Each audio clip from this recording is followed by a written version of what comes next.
মাহমুদুল্লাহর 50-তে সিরিজের পঞ্চম ও শেষ টি-20-তে জিম্বাবুয়েকে 158 রানের টার্গেট দিল বাংলাদেশ। জবাবে এখন পর্যন্ত অতিথিদের সংগ্রহ বিনা উইকেটে 9 রান। মিরপুরে টস হেরে ব্যাটিংয়ে নড়বড়ে শুরু টাইগারদের। 15 রানে নেই টপ অর্ডারের 3 উইকেট। 2 ওপেনার তানজিদ তামিম ও সৌম্য সরকার আউট হন 1 অঙ্কে। চাপ বাড়িয়ে গেছেন তাওহিদ হৃদয়। মাহমুদুল্লাহকে সঙ্গী করে শুরুর বিপর্যয় সামাল দেন নাজমুল শান্ত। স্বাগতিক অধিনায়ক 36 রানে ফিরলে ভাঙে 69 রানের জুটি।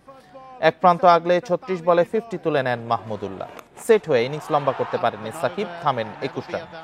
50-র পর মাহমুদুল্লাহ টেকেননি বেশিক্ষণ, বিদায় নেন 54 করে। শেষ দিকে জাকেরের ঝোড়ো 24 রানে বোর্ডে 150 পার করে বাংলাদেশ।